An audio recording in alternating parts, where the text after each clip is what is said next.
No white coats, no antibiotics, no germ theory, just plague, superstition, and the slow death of reason. Yet somehow, some towns survived. Not by science, but by instinct, ritual, and raw human desperation. What if survival didn't come from medicine, but from madness?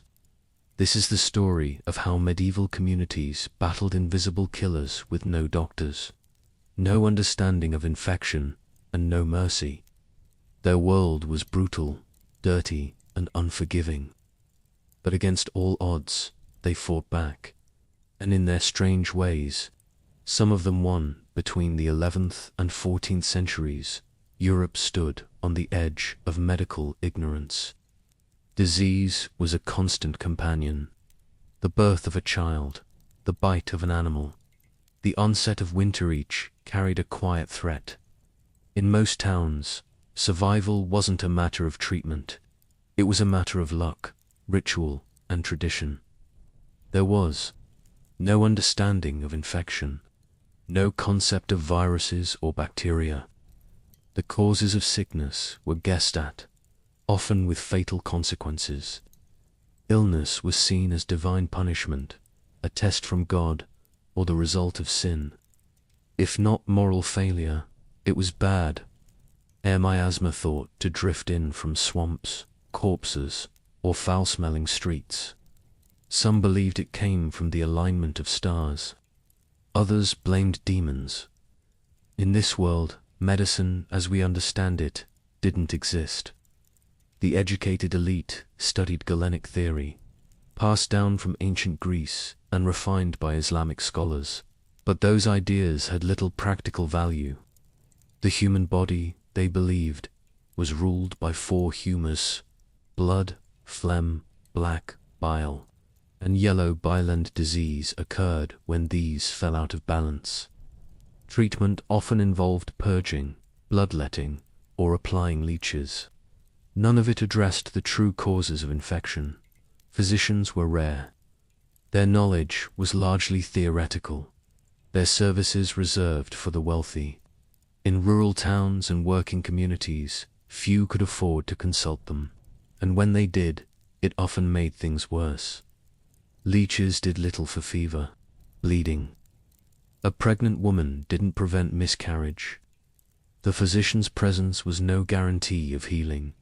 For the majority, healthcare was managed locally and informally.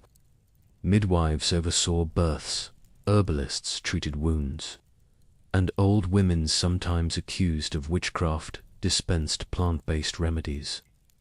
Remedies were passed down orally, often mixed with folklore and superstition. Some may have had real antimicrobial effects, like garlic, yarrow, or honey. But most treatments were based on belief, not evidence. Death was everywhere. Life expectancy hovered around 30 to 40 years, and much lower for children. A scratch from a rusted nail could kill. A crowded house could spark an epidemic. Whole families might vanish in a week without explanation. Cleanliness, at least in the modern sense, was not yet a value tied to health. Bathing habits varied, but soap was rarely used and often unavailable. Public baths existed in cities, but were later discouraged by the church, which associated them with moral decay. Streets were lined with human and animal waste. Drinking water was often drawn from rivers also used for washing clothes and disposing of filth. In the absence of doctors, people turned to what they had: instinct, community memory, religion, and routine. Survival became a pattern of behavior, passed down not through science, but through centuries of observation and necessity. And while most of those patterns were ineffective or based on error, a few by accident or repetition saved lives. This was the medical reality before the microscope, before the notion of contagion, before knowledge caught up with nature. It was a world not just without doctors, but without answers. By the early 13th century, Towns across Europe were growing rapidly, but with that growth came consequences. Streets were narrow, often unpaved, and clogged with animal dung, food, scraps, and human waste. There were no modern sewage systems. People dumped chamber pots directly into the streets or nearby rivers.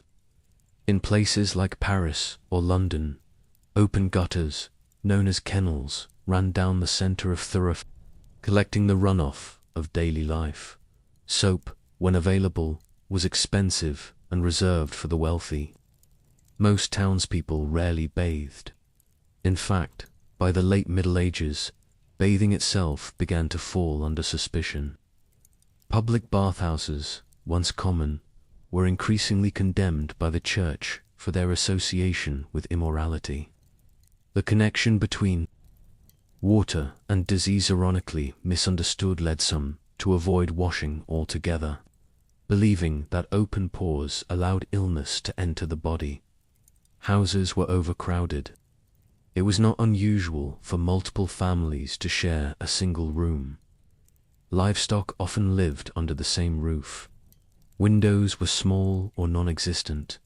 Ventilation was poor. In these tight, dark spaces, infections spread quickly, especially in colder months when people huddled indoors. Water came from communal wells. One well might serve dozens of households. If a single contaminated bucket was lowered, the entire neighborhood could fall ill. Food was stored without refrigeration. Meats were dried or salted, but spoilage was common. Bread and beer were staples, but even these could carry molds or contaminants, with no real understanding of how disease spread. Explanations turned spiritual. Astrology guided both diagnosis and treatment. A person born under the wrong planetary alignment might be predisposed to illness. A comet could signal an approaching epidemic.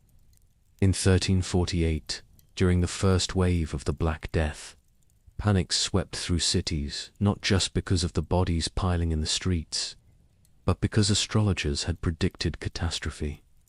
Illness was seen as punishment. The concept of divine wrath shaped both thought and action. Communities organized mass prayers. They paraded religious relics through town, believing they carried healing power. Statues of saints were carried on wooden platforms. Some towns staged processions of flagellants, groups of men who marched through the streets, whipping themselves to atone for humanity's sins.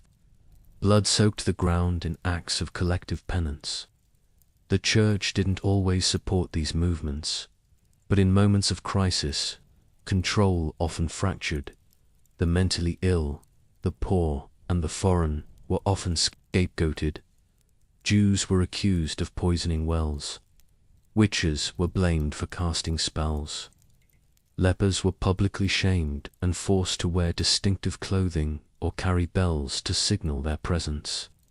Fear shaped public policy more than any organized health response. Everyday survival depended less on understanding and more on routine. Burn incense to keep the bad air away. Sleep with relics. Avoid those who looked pale or coughed too much. But even then, death could come without warning. In a world without doctors, rituals replaced remedies, and fear not knowledge was the strongest medicine most towns had. In the autumn of 1347, 12 Genoese trading ships docked at the port of Messina in Sicily. Their arrival marked the beginning of an event that would kill tens of millions. Sailors on board were either dead or dying, their bodies covered in dark swellings, buboes around the groin, neck, and armpits. Within days, the disease spread through the city, carried by breath, contact, and fleas hidden in the clothing of the infected. What followed was not just a pandemic. It was a collapse. The plague moved with terrifying speed. By early 1348, it had reached mainland Italy and southern France. It spread to England by summer. Within 2 years, it had torn through nearly every corner of Europe. Cities became graveyards. Villages vanished. By 1351, an estimated 1/3 to 1/2 of Europe's population was gone. No one understood why. There was no concept of bacteria, no awareness of Yersinia pestis, the bacterium later identified as the cause. Instead, people turned to the frameworks they knew. Some believed the air itself was poison corrupted by an unusual planetary alignment that had taken place in March 1345. Others blamed earthquakes or corrupted fog released from the ground. Many pointed to the moral state of humanity, convinced the plague was divine punishment for sin. Panic turned to persecution. In towns like Strasbourg, Basel, and Mainz, Jewish communities were accused of poisoning wells. These accusations, though baseless, spread faster than the disease. In February 1349, over 2,000 Jews were burned alive in Strasbourg months before the plague had even arrived. Entire communities were wiped out not by infection, but by violence fueled by fear. As bodies filled the streets, local governments faltered. Mayors, priests, and city officials fled. In Avignon, where Pope Clement VI remained, mass graves were dug in haste. So many died in such a short time that traditional burial practices collapsed. Corpses were tossed into pits, layered with lime, and buried without ceremony. In some towns, carts rolled through neighborhoods, calling for the dead to be brought. Out there was no central authority to manage the crisis. The medical knowledge of the time proved useless. Physicians offered conflicting theories, none of which stopped the death toll. Remedies ranged from rosewater to crushed emeralds. Some wore masks stuffed with herbs. Others turned to astrology or bleeding. None of it worked. The plague also ruptured the social contract. Families abandoned sick relatives. Priests refused last rites. Parents deserted children. In Florence, chronicler Giovanni Boccaccio recorded that fear was so strong that brother abandoned brother, uncle his nephew, sister her brother, and very often the wife her husband. The failure of medicine and the church left a void. Trust in both institutions crumbled. The people who were supposed to protect and guide the population had no answers. Some fled. Others exploited the fear for power. In the wake of their absence, chaos spread. Riots broke out. In some cities, mobs turned on the wealthy, convinced that luxury had brought divine anger. In others, flagellants marched from town to town, beating themselves in public displays of penance, hoping to appease what they believed was God's wrath. The church struggled to contain them. What the plague left behind was more than a pile of corpses. It dismantled systems. It exposed the limits of authority. And it made clear, for the first time in centuries, that Europe had no cure not just for disease, but for fear, superstition, and the collapse of order. By the mid-14th century, desperation began to shape action. In the absence of medical understanding, some cities turned to instinct. Venice, one of Europe's busiest trade hubs, was among the first to act. In 1377, the Venetian-controlled port of Ragusa, now Dubrovnik, implemented a policy requiring arriving ships to remain offshore for 30 days before disembarkation. The period would later be extended to 40 days, giving rise to the term quarantined from the Italian for 40. There was no biological explanation behind the number, but the method worked. It delayed the spread of infection, even if no one could explain why.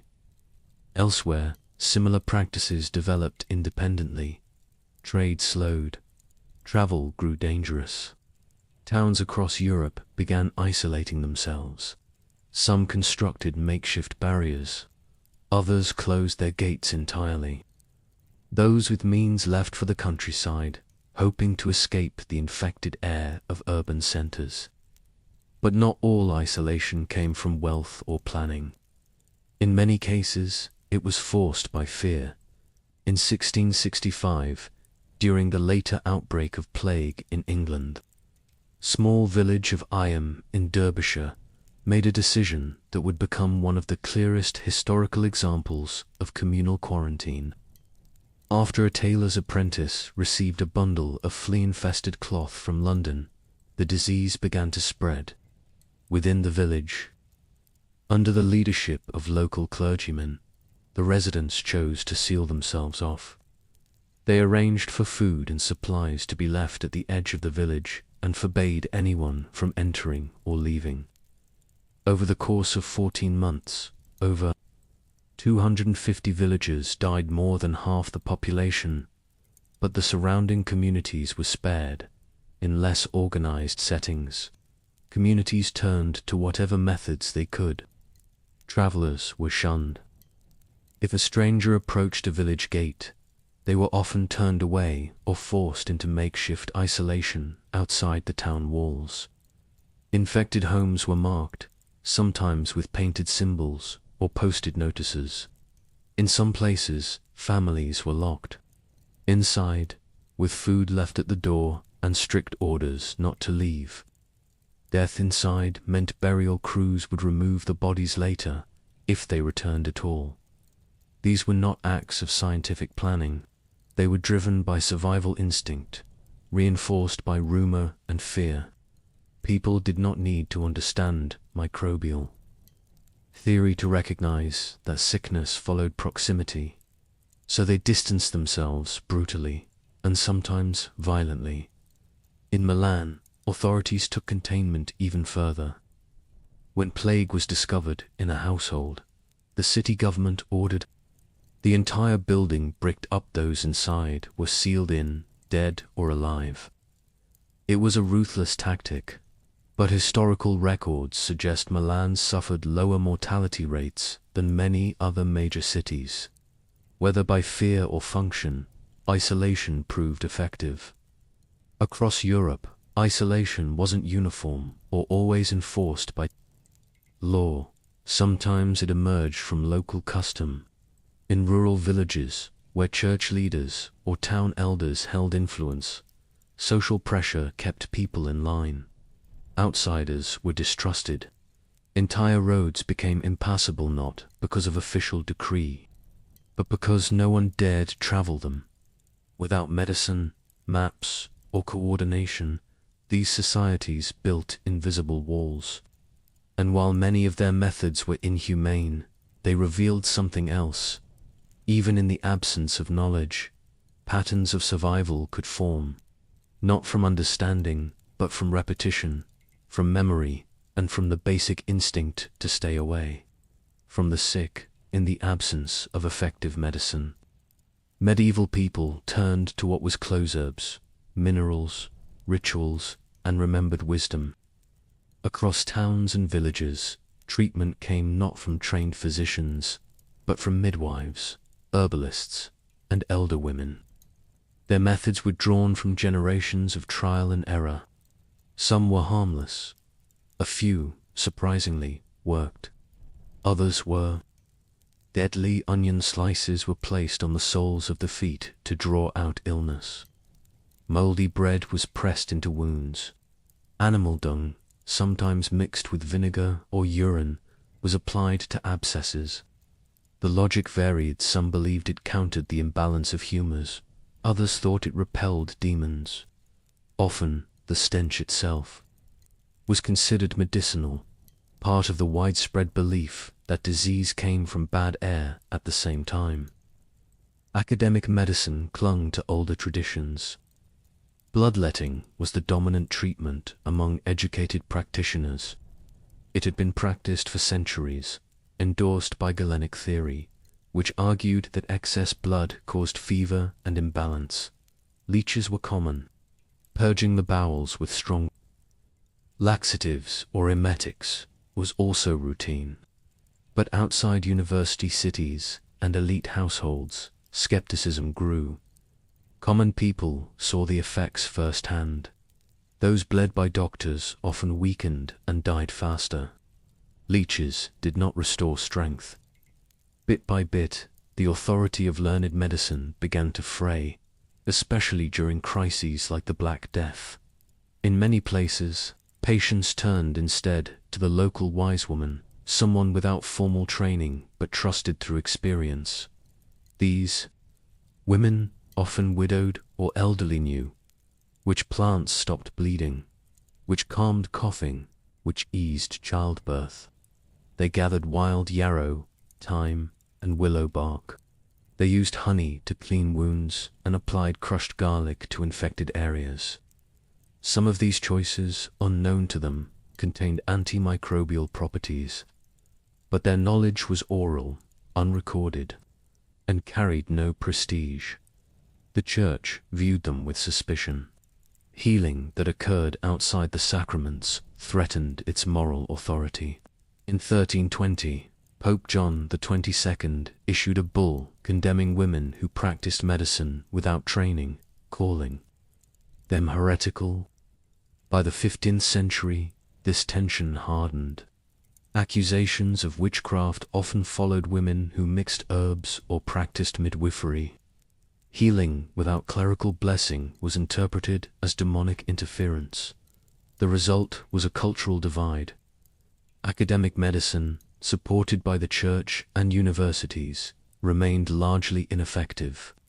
Local remedies, rooted in folk practice, were dismissed or punished.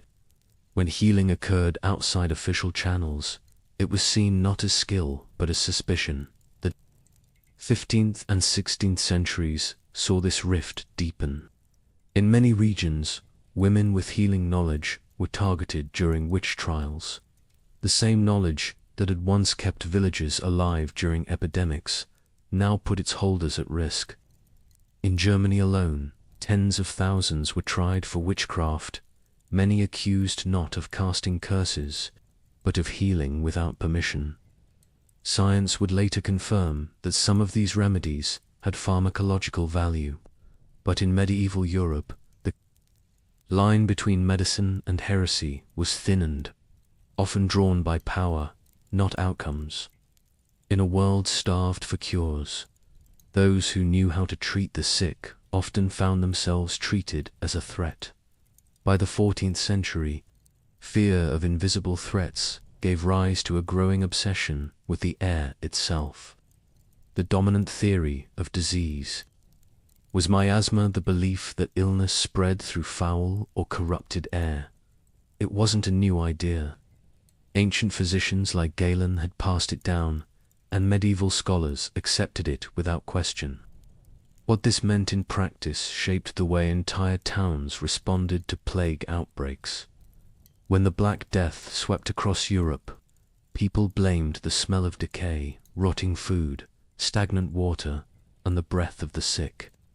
If the air carried death, then purifying it became a matter of survival. Across cities like Florence, Paris, and Cologne, authorities ordered fires to be lit in the streets. Bonfires of dry wood, herbs, and spices were set ablaze in public squares. It was believed that the rising smoke would cleanse the air. In some places, sulfur and pitch were burned instead of choking, acrid substances chosen not for comfort, but for their supposed power to neutralize disease. Incense played a similar role. In churches, during processions, and even in private homes, people burned frankincense, myrrh, or locally available herbs like rosemary, sage, and juniper. The practice was as much spiritual as it was medicinal. The smoke served as both a purifying agent and a prayer for protection. Physicians sometimes carried pomandas, small metal balls filled with aromatic substances, held sprigs of herbs under their noses to guard against the air dot in towns across France and the Low Countries.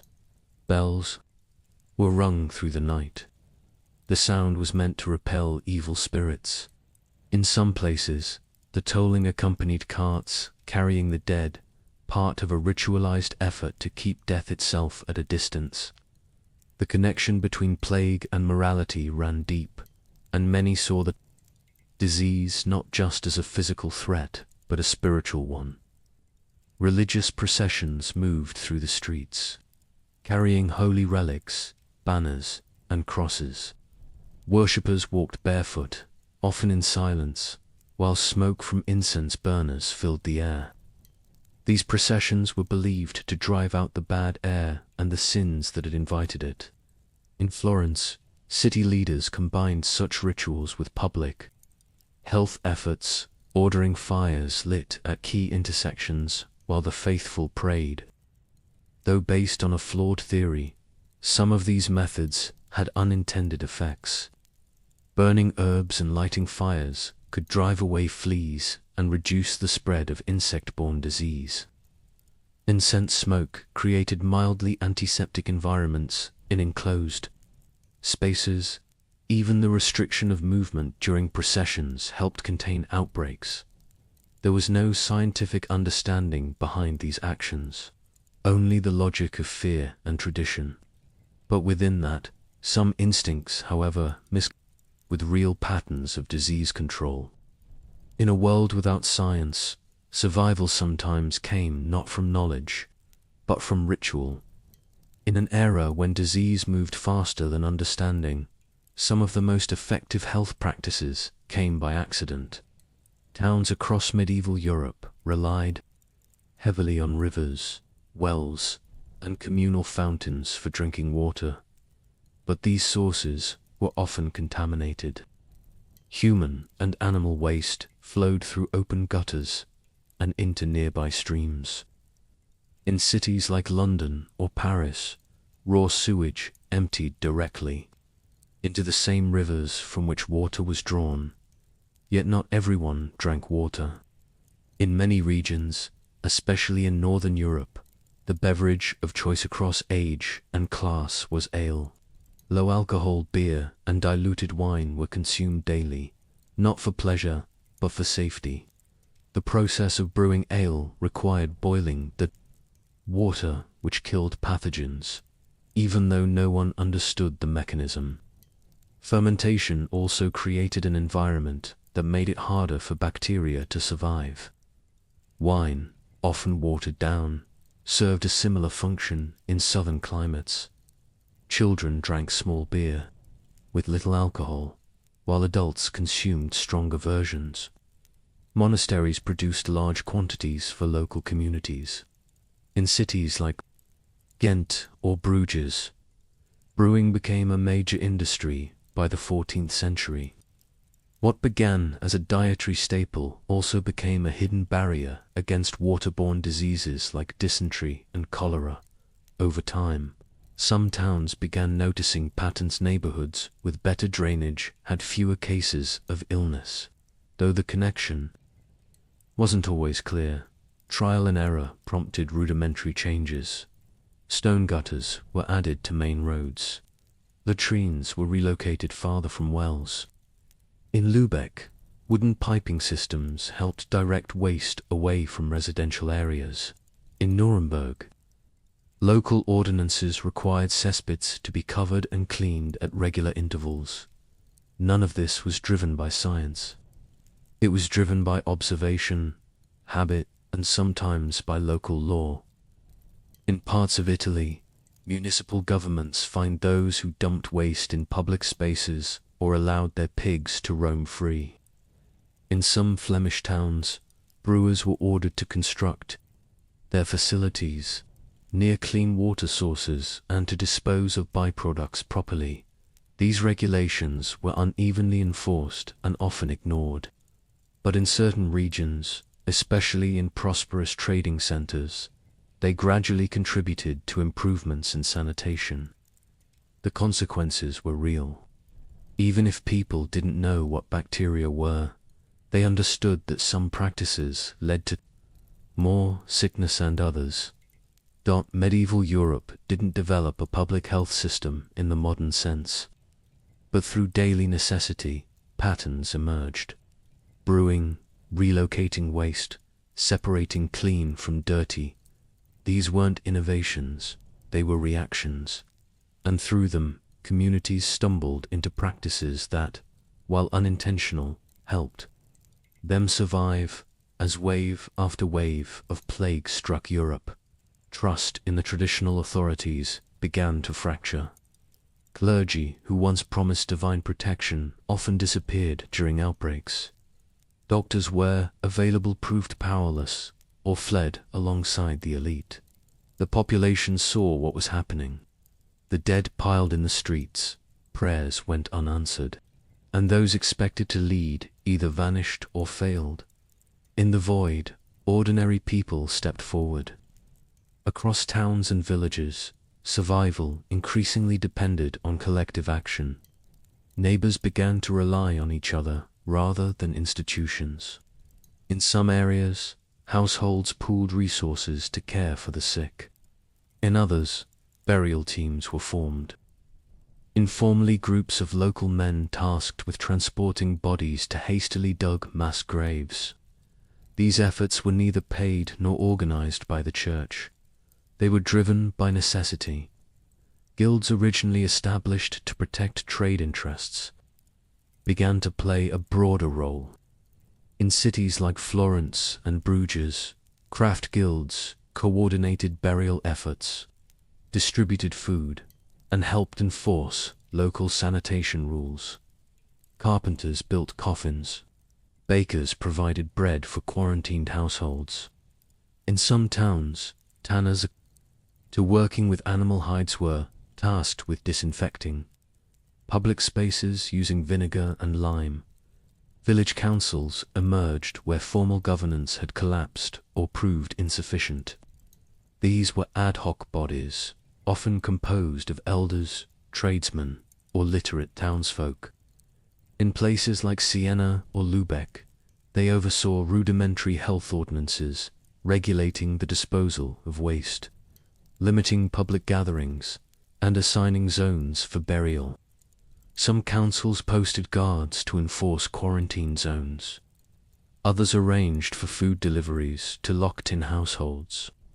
These were not centralized policies, but grassroots responses, adaptations, shaped by urgency, not doctrine.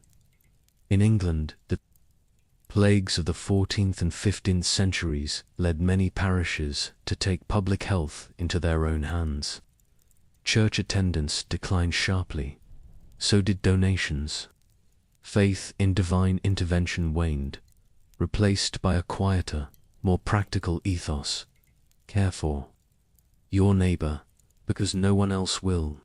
Across Europe, small acts of communal solidarity, like sharing clean water, preparing herbal remedies, or burying the dead, formed the backbone of daily survival.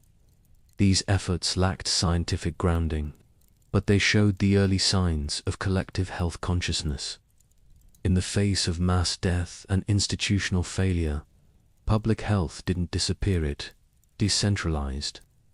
What emerged wasn't a medical system, but a form of common sense, driven by observation and cooperation. And for many communities, that shift made the difference between collapse and continuity. What survived the plagues of medieval Europe wasn't just the population, it was a set of behaviors, instincts, and adaptations that still shape public health centuries later. In a time when medicine failed, it wasn't knowledge that held communities together. It was fear, intuition, and shared experience. Across villages, towns, and cities, people turned to what they could control. They isolated the sick. They avoided strangers. They burned herbs, boiled water, and sealed their borders. These actions weren't based on understanding microbes or transmission theory, they were based on observation. When certain behaviors led to fewer deaths, they were repeated. When others brought harm, they were abandoned. In the absence of science, people adapted. Quarantine, arguably one of the most effective tools in controlling outbreaks, was not invented in a laboratory. It emerged in port cities like Venice and Dubrovnik as a desperate measure to protect trade and citizens. The 40-day isolation period had no biological rationale, but it saved lives. Its success lay not in theory, but in repetition, and it became policy long before germ theory was born. The same holds true for sanitation. Public latrines, waste removal, and basic drainage systems were built out of necessity, not science. Cities that enforced these measures saw fewer epidemics. Communities that brewed and drank beer instead of water avoided the worst of dysentery, even though they had no idea why. These choices weren't medical. They were practical. The legacy of medieval responses to disease lingers today.